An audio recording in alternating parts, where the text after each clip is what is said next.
ప్రతి ఒక్కరికి ఏదో ఒక గోల్ అయితే నిర్ణయించుకోవాలండి. గోల్ లేని జీవితం తెరచాప లేని నావ లాంటిది. తెరచాప తనకి ఎలాంటి పరిస్థితులనైనా తనకు అనుకూలంగా మార్చుకొని నావని దాడుతుంది. మీకు ఒకవేళ గోల్ లేకపోతే మార్నింగ్ లేసామా, తిన్నామా, తిరిగామా, పడుకున్నామా అనేలా ఉంటుంది. అదే మీరు ఒక గోల్ నిర్ణయించుకొని దానికోసం కష్టపడి మీరు అందులో విజయం సాధించాలనుకో, మిమ్మల్ని ఇంకా వేరే వాళ్ళు ఇన్స్పైర్గా తీసుకొని వాళ్ళు కూడా మారడానికి ట్రై చేస్తారు. మీకే ఎలాంటి గోల్ లేనప్పుడు మీరు ఎదుటి వాళ్ళని చూసి మీరు మెచ్చుకునేలాగా అవుతారు, వాళ్ళని మెచ్చుకుంటారు. అదే మీరు ఏదైనా సాధించినప్పుడు అందరూ మీకు రెస్పెక్ట్ ఇస్తారు, మిమ్మల్ని మెచ్చుకుంటారు, వాళ్ళ లైఫ్కి మిమ్మల్ని ఇన్స్పైర్గా తీసుకుంటారు. అందుకే ఇప్పటికైనా ఆలస్యం చేయకుండా ప్రతి ఒక్కరూ ఏదో ఒక గోల్ అయితే నిర్ణయించుకోండి. ఫస్ట్ ఆఫ్ ఆల్ అసలు మీకు ఏ టాలెంట్ ఉంది అది ఆలోచించండి. ఒక్కడికి 10 సార్లు కాదు 100 సార్లు ఆలోచించండి. మీకు యాక్టింగ్ అంటే ఇష్టమా, డ్యాన్స్ అంటే ఇష్టమా, చదువు అంటే ఇష్టమా, స్పోర్ట్స్ అంటే ఇష్టమా, పెయింటింగ్ అంటే ఇష్టమా, బిజినెస్ చేయడం అంటే ఇష్టమా, మీకు గేమ్స్ ఎక్కువగా ఆడడం ఇష్టమా, క్రియేటివిటీ ఇష్టమా, మల్టీమీడియా డ్రాయింగ్ వేయడం అట్లాంటి అదర్ క్వాలిటీస్ ఇష్టమా, కుకింగ్ ఇష్టమా, లేకపోతే ముగ్గులు వేయడం అట్లాంటివి ఇష్టమా, అసలు మీ బాడీలో మీకు ఏ టాలెంట్ ఉంది? చాలామంది నాకు అసలు ఏ టాలెంట్ లేదు అని అనుకుంటారండి. అది కరెక్ట్ కాదు. ప్రతి ఒక్కరిలో ఏదో ఒక టాలెంట్ అయితే కంపల్సరీ ఉంటుందండి. కానీ వాళ్ళకి టాలెంట్ ఉన్నది అని వాళ్ళకే తెలియదు. పుట్టిన ప్రతి ఒక్కరికి దేవుడు మెదడైతే ఇచ్చిండు, ఆలోచించే సామర్థ్యాన్ని ఇచ్చిండు. అది యూజ్ చేసుకునే వాళ్ళు యూజ్ చేసుకొని అన్ని విజయాలు సాధిస్తున్నారు, గొప్ప వాళ్ళు అవుతున్నారు. వాళ్ళు పుట్టగానే అన్నీ వాళ్ళ దగ్గరికి ఏం ఎదురుగా రాలేదండి.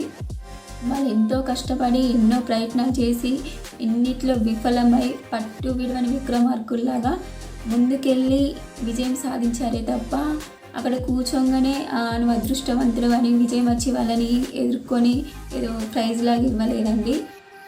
పుట్టిన ప్రతి ఒక్కరు కష్టపడాల్సిందే, శ్రమించాల్సిందే, నిరంతరం ఏదో ఒకటి నేర్చుకోవాల్సిందే, వాళ్ళని వారు మార్చుకోవాల్సిందే. అలా అయితేనే సక్సెస్ అనేది నేను వెతుక్కుంటూ వస్తుంది. ఎక్కువ తిరిగేదానికి మాత్రమే ఏదైనా సాధించగలమండి. సపోజ్ ఇప్పుడు మనం ఒక బిజినెస్ చేస్తున్నాం, అక్కనే కూర్చొని ఉంటే అన్ని పనులు అవుతాయా? మనం వెళ్ళి ఆ ప్రొడక్ట్స్ కొనుక్కొని వచ్చి పెట్టుబడి పెట్టి కొనుక్కొని వచ్చి అటు ఇటు తిరుగుతూనే అది ఒక వర్క్ అయితే అవుతుంది. నువ్వు అక్కడ కూర్చొని ఉంటేనే ఎదురుగా నీ చేతి దగ్గరికి అన్నీ రావు కదా. ఏదైనా కూడా కష్టపడితేనే ఫలితం అనేది దక్కుతుంది. మీరు ఒక పేపర్ పెన్ను తీసుకోండి. అసలు మీకు ఏమేమి టాలెంట్ ఉన్నది ఒకసారి కాదు 1000 సార్లు ఆలోచించుకోండి. అన్నీ ఒక లిస్ట్ లాగా రాసుకోండి. చాలా అందులో మీకే తెలియకుండా కనీసం 5, 10, 15 ఒక్కొక్కరికి 50 టాలెంట్లు కూడా ఉండవచ్చు. మల్టీ టాలెంటెడ్ పర్సన్స్ కూడా ఉండవచ్చు.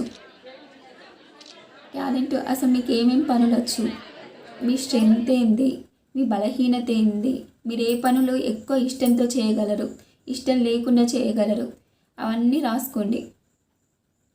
ఫస్ట్ మీ బలాలు ఏంటివో అన్నీ రాసుకోండి. ఒక్కొక్కసారి రాసుకున్న తర్వాత అసలు నాకు ఇంత టాలెంట్ ఉన్నదా అని మీకు మీరే ఆశ్చర్యపోతారు.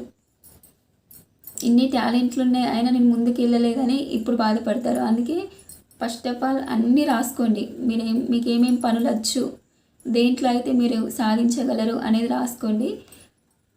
రాసుకున్న తర్వాత అందులో ఏది ఎక్కువగా ఇష్టంతో చేయగలను. ప్రతి ఒక్కరు ఇష్టంతో చేసే పని కష్టంగా అనిపించేదండి. మనము ఎవరైనా ఏదైనా పని చెప్పినప్పుడు తక్కువ చేసేస్తాం. అదేంటంటే మనకి ఇష్టం కనుక అడగంగానే చేసేస్తాం. అదే మనకి ఇష్టం లేని పని ఎవరైనా చెప్పిల్లనుకో దానికి ఏదో ఒక రీజన్ చెప్పి తప్పించుకుంటాం. అందుకే మనకి ఇష్టం ఉన్నదాన్ని గోల్గా ఎంచుకోవాలి. అందులో అయితేనే నువ్వు ఈజీగా తొందరగా గెటిన్ అవ్వగలవు. మీరు రాసుకున్న దాంట్లో కూడా ఎక్కువగా నెంబర్ వైజ్గా వేసుకోండి. ఈ పని అయితే నేను బాగా ఈజీగా చేయగలను, ఈ పని అయితే కొంచెం యావరేజ్గా చేయగలను, ఈ పని అయితే ఇంకా కొంచెం యావరేజ్గా చేయగలను. అట్లా